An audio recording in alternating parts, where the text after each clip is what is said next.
Hello everybody. After I made the first Jinhsi guide, I was playing around with more combinations of characters to see if I could find something cool. I did mention team recommendations being Yinlin, Mortifi, and Verena and Baishi. I didn't quite recommend Yuanwu and Taoqi. I tried playing around with Yuanwu and Taoqi and found a decent combination that has some cool potential. Let's go over the team members and their builds. First, we have Jinhsi. She's your main DPS here. You can refer to the past guide video if you want to know more information. Next, we have Taoqi. She's going to be your character that's going to be in the field to gather stacks before consortal swap. It is pretty slow, but her value is her tankiness and the outro skill to increase 38% damage on Jinhsi's E. Her weapon of choice is Discord because the energy region is really nice. Her echoes are going to be Moonlit Clouds to amp up Jinhsi's damage even further. As you can see, my Taoqi is not built at all, except the weapon up to 40, and she's actually using my Sanhua's echoes. If your Taoqi is built, great. If not, you actually don't need additional resources to build her. But if your Taoqi is not built at all, that needs your Jinhsi to be that much more powerful to cover her lack of DPS.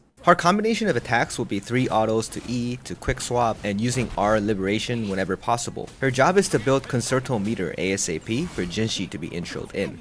Next, we have Yuanwu. He also does not need to be built at all in this team. However, you need the weapon to be Originite Type 4. This is because it makes your auto attack rejuvenate you, and it does activate the rejuvenating glow sonata effect from your echo set. As for echoes, it should be the Belchrome healing set, and that's it. His role of the team is using its resonance skill Thunderfield.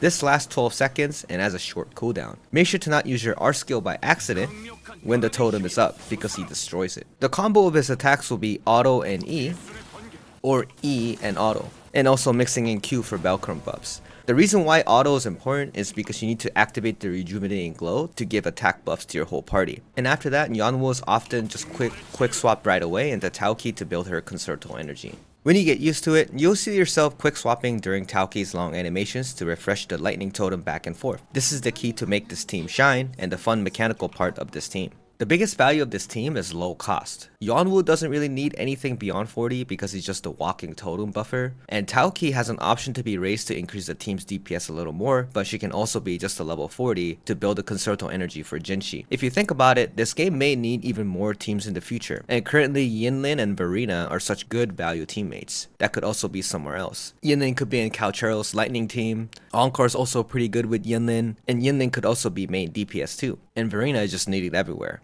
So having an efficient team like this to clear certain content brings more breathing room for you to bring stronger parties to other content. It is also good for people who does not have Verena or Yinlin, but has Jinhsi from the update. I'm pretty sure most people have Taoqi and Yuanwu. So to wrap up, since it literally takes no resources, try the team out and let me know what you think. With that, I'll end it with a tower demonstration with commentary. Okay, at the very start, you will have an opener.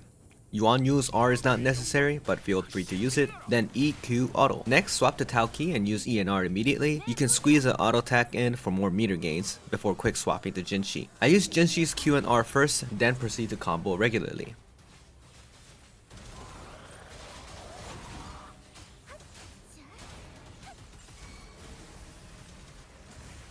When Taoqi swapped, in this case the boss flew away, so I dodged it to get more concerto energy for Taoqi. After an auto, I swapped to Yuanwu to place a totem, and auto to get the set bonus. The plus 31 is the indicator that I did it correctly. When quick swapped back to Taoqi, make sure to use your E or R if available, and before swapping with full meter, pressing Q will have the echo attack in between transitions to squeeze in more DPS. At the second cycle, if you did everything correct, you should have full meter most of the time for Jinhsi's laser E.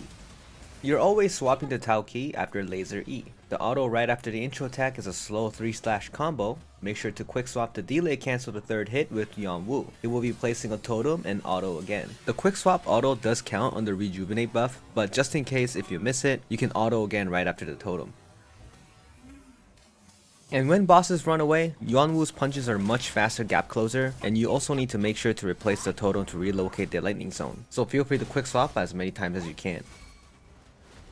When you swap to Jinhsi, make sure you check if you have Q available. That is always the first priority. And the E skill while in the air should generally not be used unless dodging or gap closing, because you waste a few frames to get to E laser. So here you see me quick swap cancel the third hit of Taoqi's attack and use Yuanwu's ultimate. This is to show if you know you have R available, you can use that first before totem plus auto attack. It's not necessary for me because my Yuanwu's weak, but it is to show you can squeeze in more DPS. So from here, it will keep repeating from Jinhsi, Taoqi, quick swap to Yuanwu's totems, then Taoqi to Jinhsi. You'll be dodging and auto-attacking mostly with Taoqi. Be sure to utilize her R and E, or even her heavy attack. You gotta be versatile for this. Taoqi's goal is to build enough meter to swap to Jinhsi as fast as possible. The playstyle of this team is pretty fun and stable, and definitely really cheap. I did raise my Taoqi to level 60 in this session, but this was to check if it made a big difference for the video. I actually wasted mats for no reason, so level 40 is definitely enough as long as you're keen with landing the skills to build meter. So don't make the same mistake as me. I think this clear itself was super close. My Jinhsi is not really strong, so it took me a while to get lucky with my crits. What do you guys think? Again? It won't take as much resources. I highly recommend trying this team out on tower level 4 if you happen to have Jinhsi with you. Hope this helps, and I will end the video when the fight is over. As always, thanks for watching guys. Bye bye!